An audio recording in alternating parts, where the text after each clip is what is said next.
Okay, good morning everybody. I'm State Park Interpreter Jean at the Antelope Valley, California Poppy Reserve, and we are live here for our last broadcast of the 2020 poppy season. So we're bringing these broadcasts to you live so you can see the park safe at home, and we're trying to keep everybody distant, not have our park open because we don't want people getting close to each other and spreading COVID-19.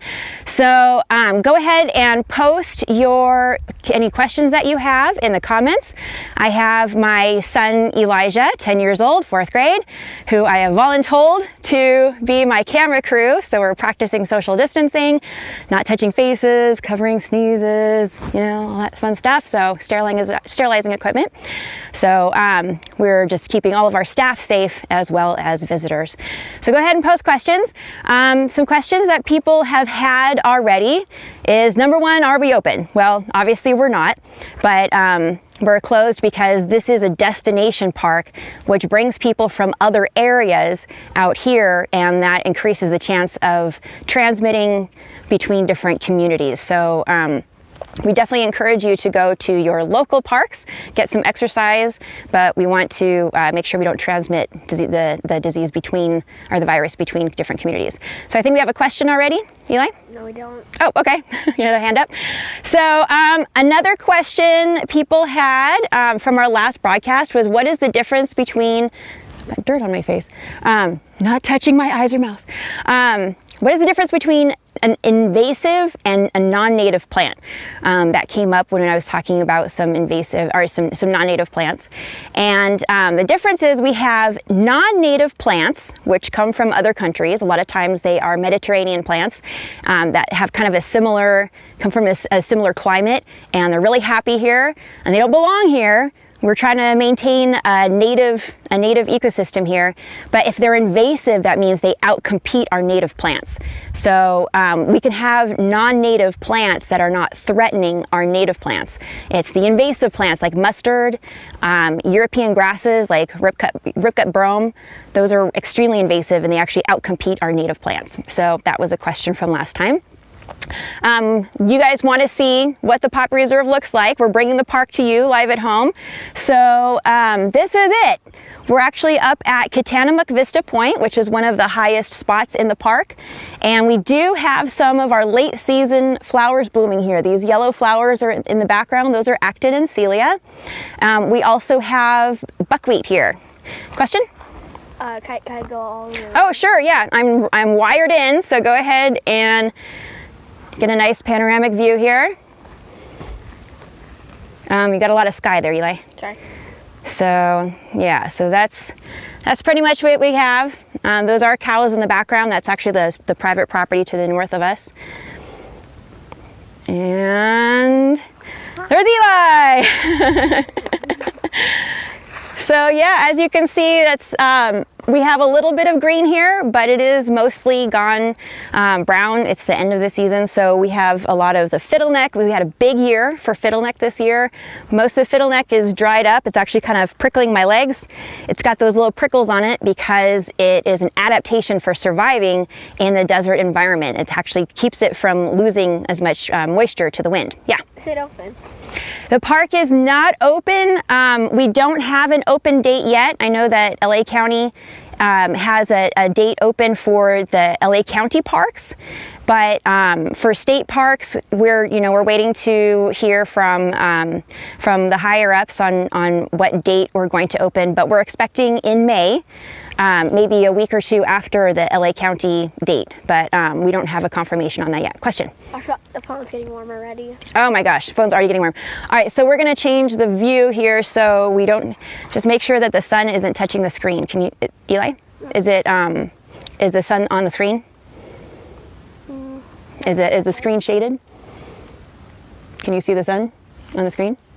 No. Okay, well that's good. So yeah, we might have to cut the broadcast short suddenly if there's a lot of bugs, if my phone overheats, because it is already sweltering out here. I am sweating already. So yes, if we suddenly cut out, we'll try to start up again after the phone cools off. Question? How did this year's bloom compared to last year? This year's bloom was almost as good as last year's. Last year was definitely a super bloom. This year was pretty incredible. It was unexpected because we didn't know about those late April rains coming in, late season rains in April. So we actually had a much better bloom than we had expected, and it was really good. It was really good, but we were not anticipating that. Question. Do you have guzzlers, animals, and birds? We have leaky water fountains. So we don't have guzzlers for wildlife. One of the philosophies of state parks is that we want to have as little interaction as possible with the native habitats that we're protecting. So even leaving out water for wildlife is influencing the environment. So a lot of people ask if we water the poppies here, if we throw out seeds, and maybe we'd have better poppy seasons more consistently if we watered and had seeds, but then it's not natural. That's a city park. That's a maintained park. This park and all other state parks these were created to protect a unique environment in California. So we try to have parks that have a variety of the different assets that California has to offer.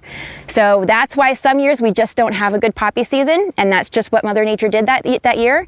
So we just provide the trails here through the park so you can see whatever Mother Nature did this year. Question. There are a lot of dirt trails north of the reserve. Is that private property? Does the area of the trails have a name? So the area north of us is it is private property. It's absent owner. The owner, lives somewhere else. That was originally part of the plan for the park to acquire that land over there. There's a historic site over there. There's a natural pond, but it's a very large property, and unfortunately we don't have the money. The park itself, as it is 1,800 acres. So we already have a really big park. And adding that whole property, not only does it take money to buy it, but we also need money for maintaining it, like the resource staff to keep the non-native plants out, the patrol staff to keep it protected, visitor services staff to charge people admission and answer questions.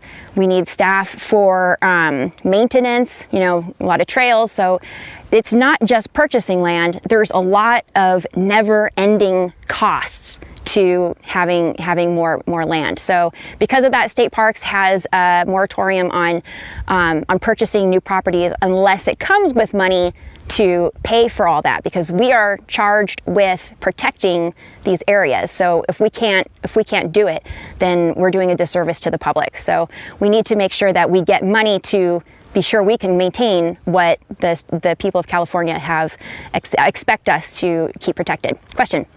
Have you noticed more or unexpected wildlife? Yes, we have had a lot of snakes. Snakes, I guess, are actually expected, but there's lizards all over the place. There's actually grasshoppers all over the place now too, but that's a seasonal thing that happens every season at the end of the year, at the end of the bloom.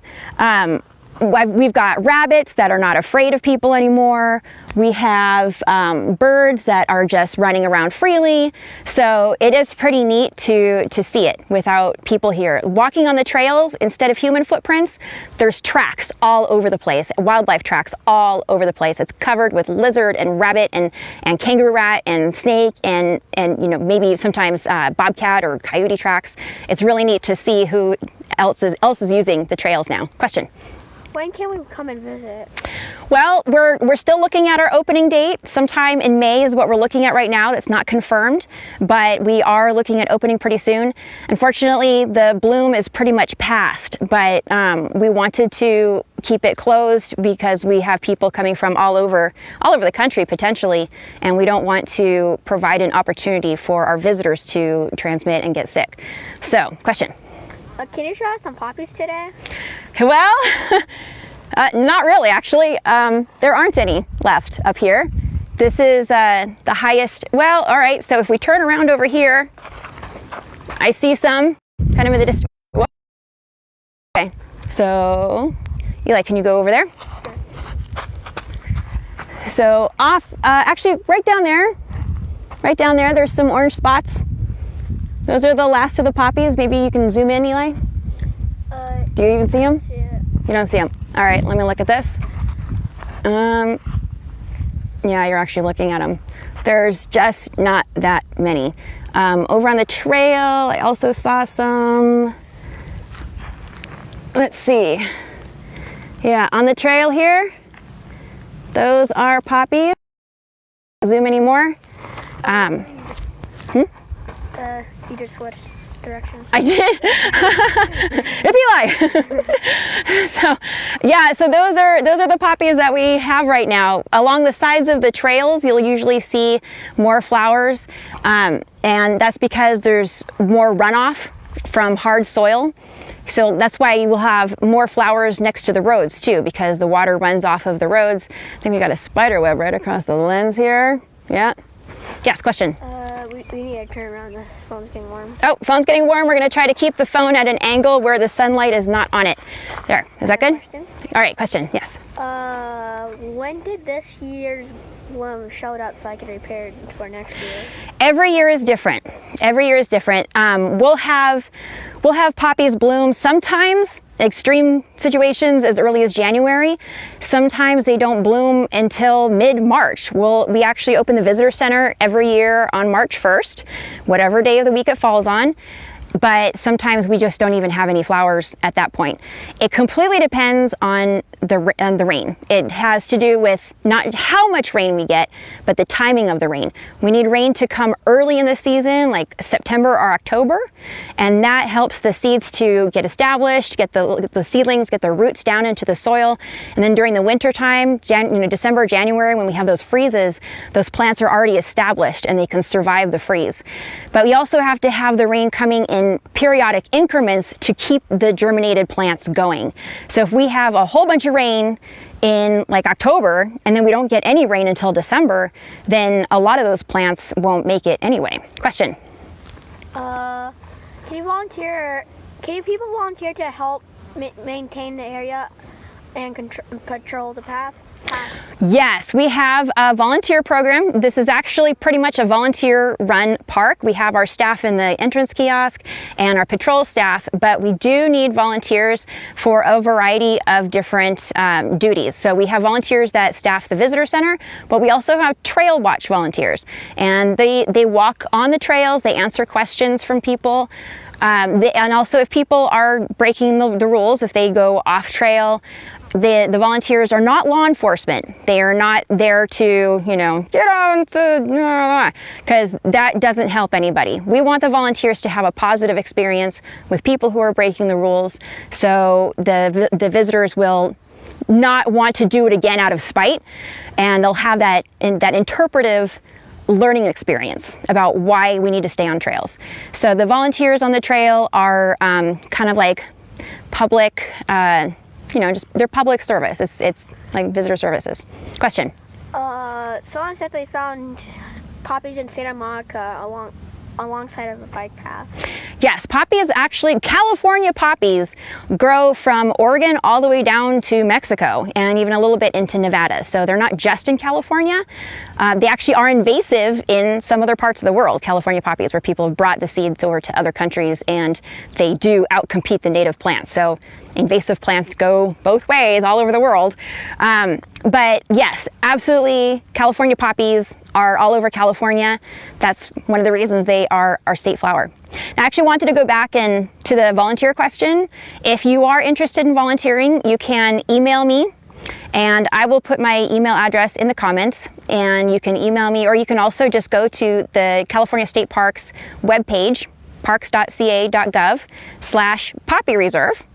And there's a link on there for events and pretty sure for volunteering, and that's my email address, so you can get in touch with me that way and we'll sign you up. We have our volunteer training every February, 2 Saturdays in February. You have to show up for both Saturdays because it's different information on the 2 days. But yes, volunteers definitely needed. All right, any other questions? No. No other questions? Okay, well, I'll just keep talking. Bugs. We've got a lot of bugs. I've got bugs all over me. This is a normal thing that happens. It's part of the natural cycle. We have the plants that are now dying off, and we're getting lots of grasshoppers, locusts. We do have locust years where we get hundreds of giant locusts, and they'll actually be in the road, and it's like they seize parting when you're driving down the road of locusts everywhere.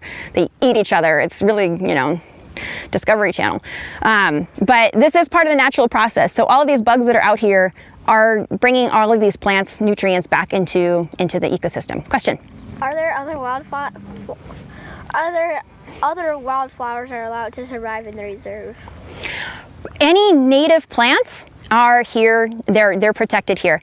It's called the Poppy Reserve because in 1977 there was a study done and they determined that the west end of the Antelope Valley was the most consistent poppy bearing land in California. So that's why the park is here. It was created because this is the best chance you're gonna have poppies, but there's a lot of other native plants here that are also protected. If you pick a California poppy, our state flower, there's no law against that. They are not actually protected. In the park here, poppies are protected, and so is everything else. All of the plants that are in the park are protected, or, you know, people would pick everything and we wouldn't have anything good to show you.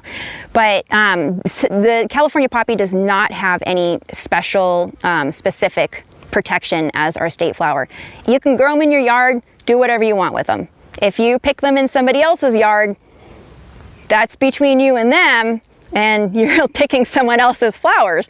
So, but you're not going to get a ticket or get thrown in jail or something. But here on state land, all native plants are protected, and you can get fined and you can go to jail if it's really bad destruction. So, but it's not specific to poppies.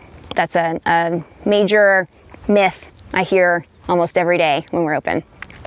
Any other questions? No. No other questions. All right, let's see. So this is Katanamak Vista Point, and it's named after the Katanamak Indians that were here. Katanamak Indians are still around.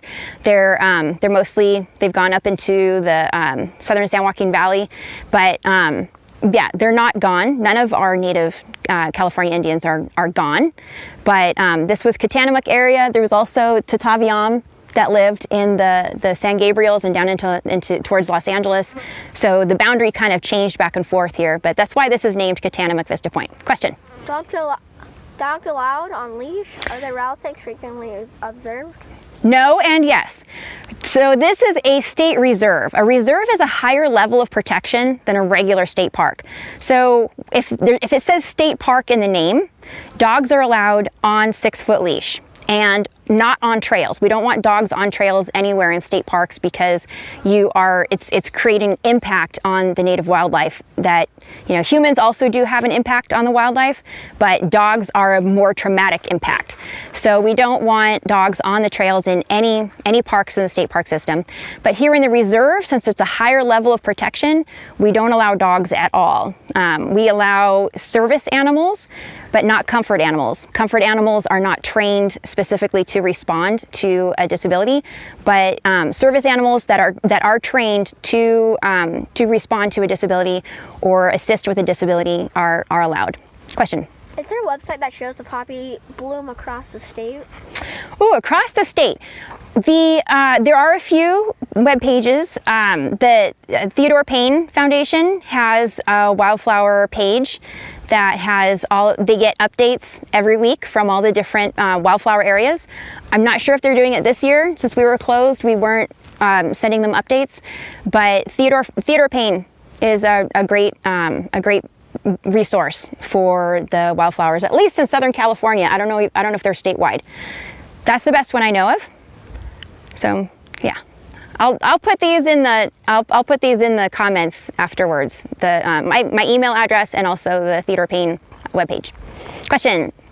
Oh wait, there was a second question after snakes. Yes, there are snakes.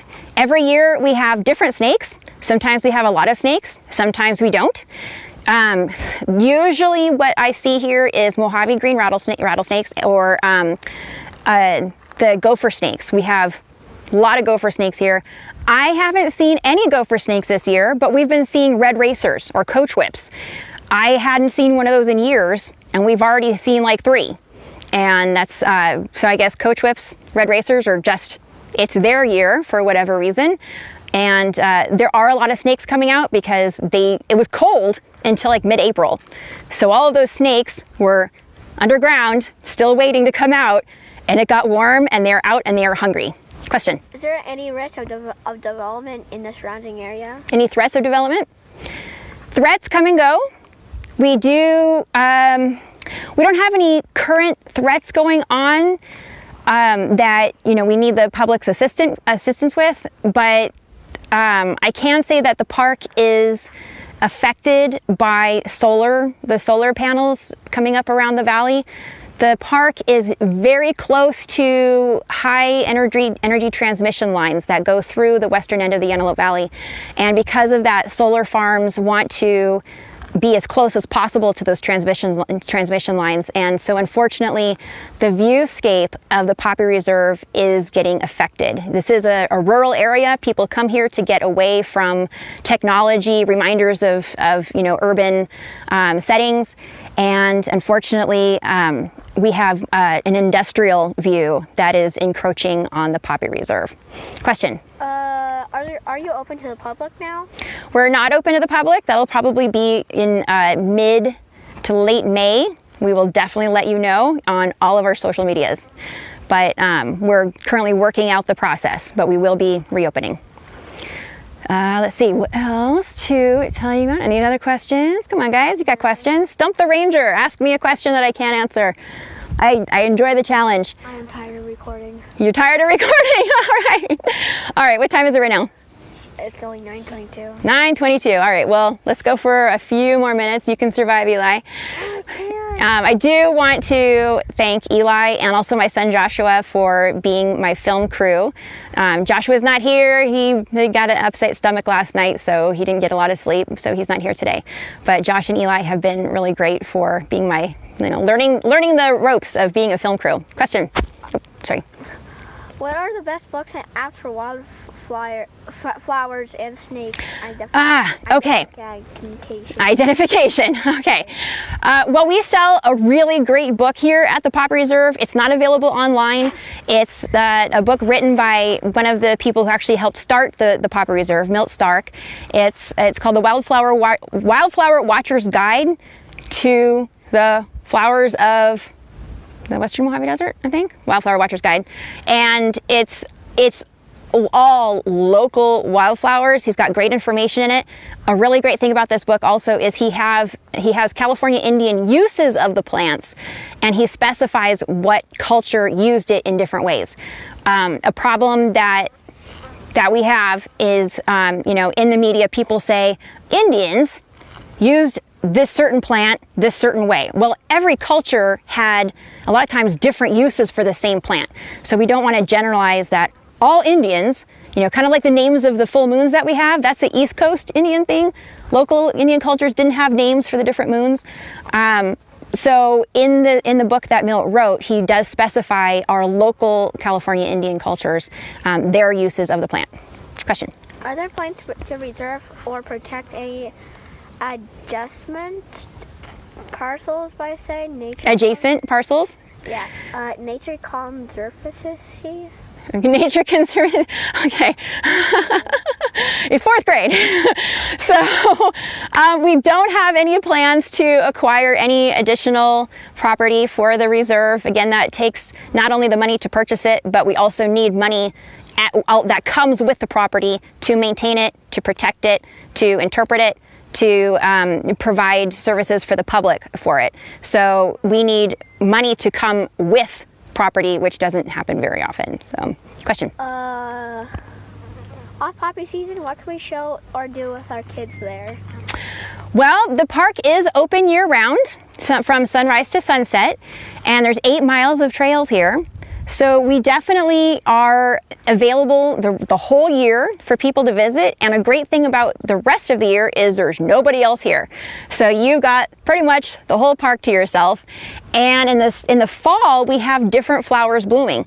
Down by our on the north side of the buttes down here by our Naturalist spring, we have sunflowers that bloom in the fall, in the summer and the fall.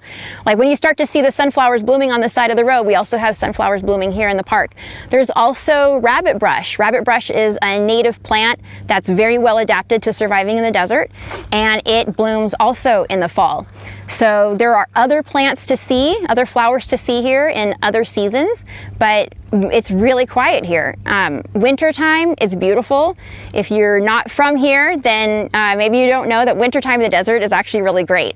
We'll sometimes have, 70-degree weather in the wintertime, and sometimes it's below freezing. Question? Sometimes someone said you rock as a mom. Oh, thank you. I like to think so.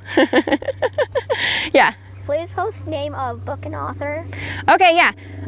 Another thing I recommend, there's 2 different apps that I recommend. One is called Seek, S-E-E-K. You can download that to your phone, and the technology is amazing. You literally point your phone at a plant, and it will identify the plant for you. It's amazing technology. Sometimes you'll have to scan at the flower and then the leaves around it, but it's got a database that somehow does plant recognition. I guess if you can do facial recognition, you can do plant recognition too.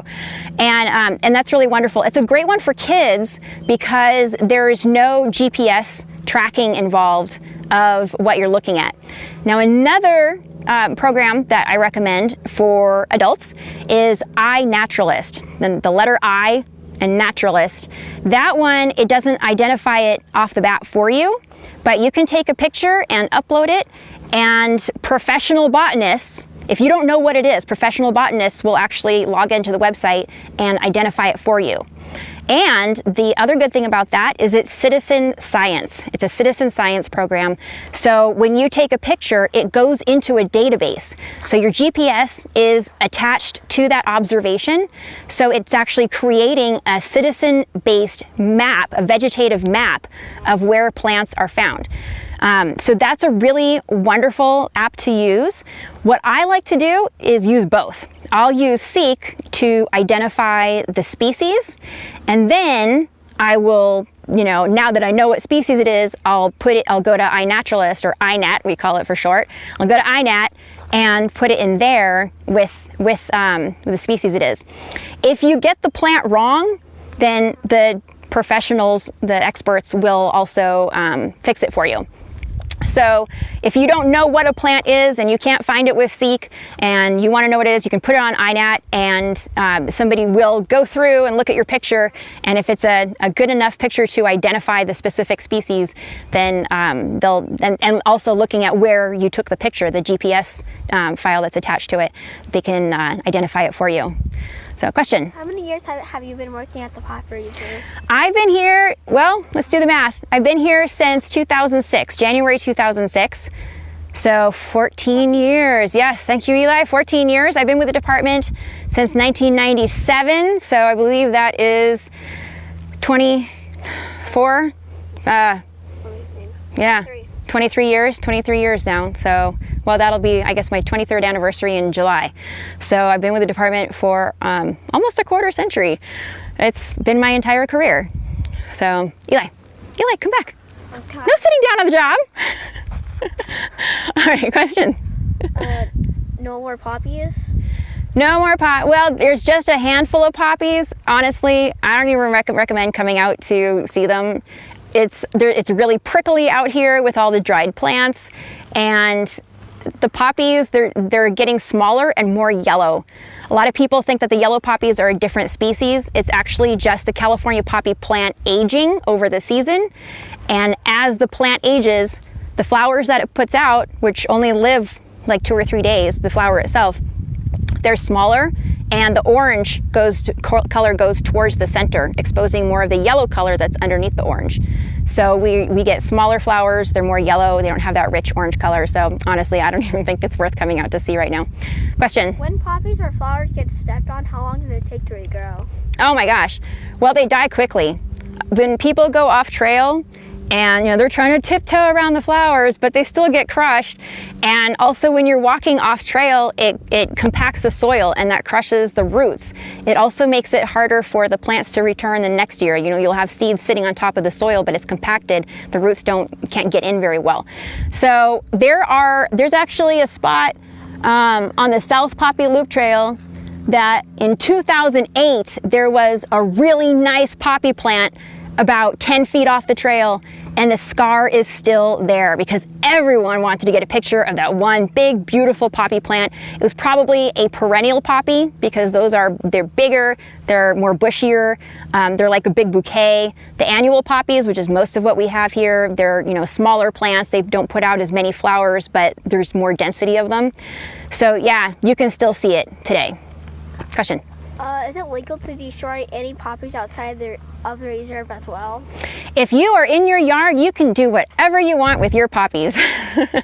Outside of the reserve, it's the illegal part of it is that you're on someone else's property, and that's vandalizing private property and trespassing if you go off of the roads.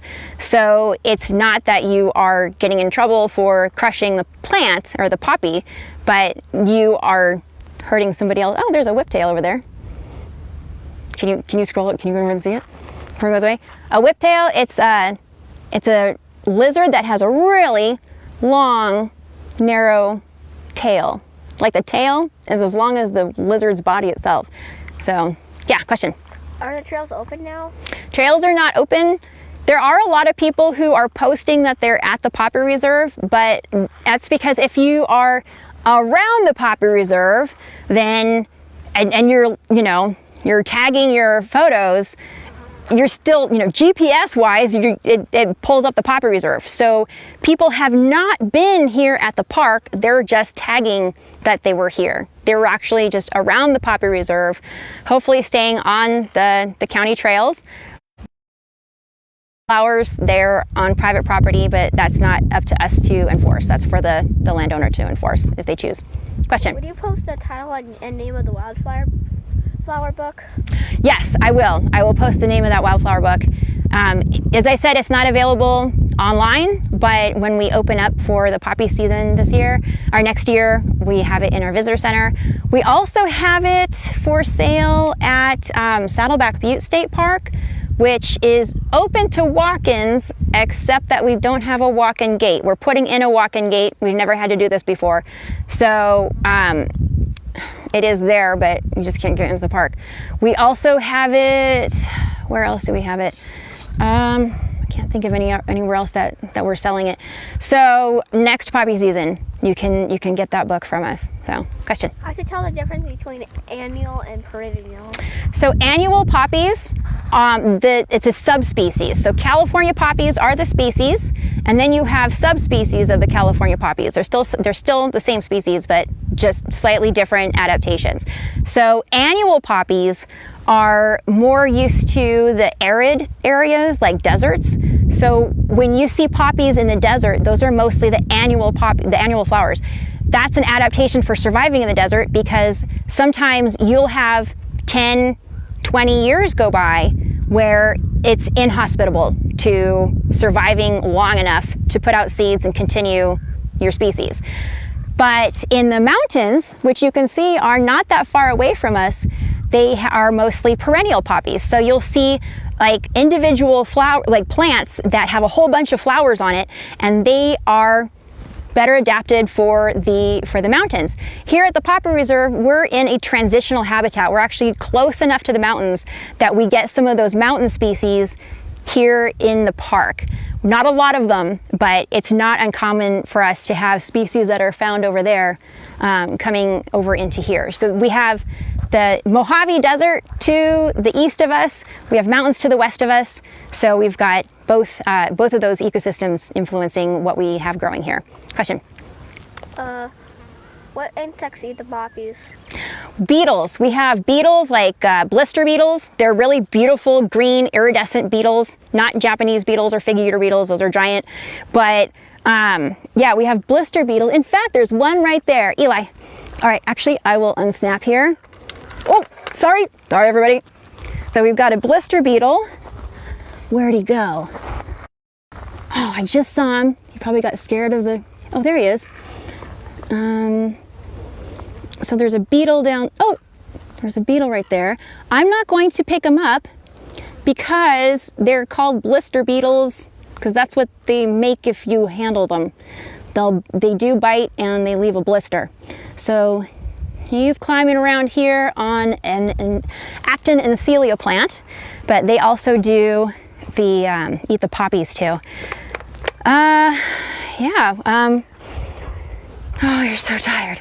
All right, it is getting really hot here. There's a lot of bugs, and you know, it's frequently really windy here. This is a spot that we can't broadcast when it's windy because it is crazy windy up here. But today there's a gentle breeze, but when you have a gentle breeze or no breeze, you get the bugs everywhere. So we get covered, you know, I mean, if you're wearing white, if you come out to the poppies, don't wear white, because the little teeny tiny beetles that pollinate the flowers, they actually eat the pollen and then go to different flowers. So they're actually pollinating the flowers while they're eating the pollen. They like white. I think it's the UV rays that we can't see reflecting off of white shirts.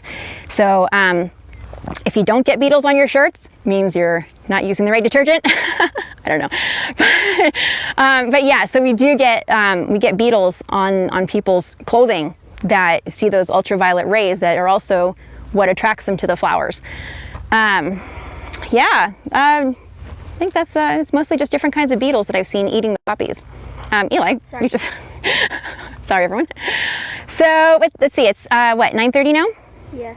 Okay. 36. 9:36. All right. So let's do one more view. We'll scan around. You can see how the Poppy Reserve looks right now. It's the end of the season.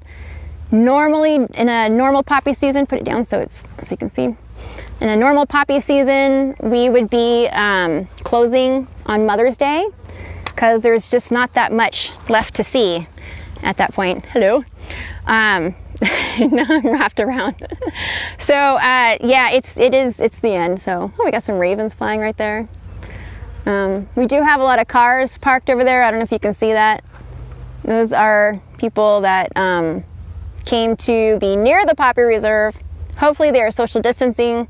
They are out on private property, and we're just trying to keep people from, you know, getting too close to each other, and we don't want to be in the headlines for that.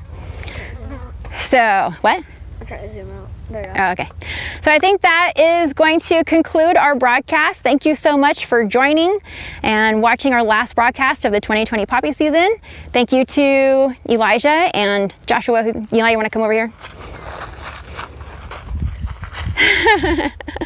Hello. No, come over here. I don't think you're in it. All right, here's Eli. Got the volunteer hat on, helping out. So, oh, there we go. Eli and Josh are twins, so here's Josh. Whoops.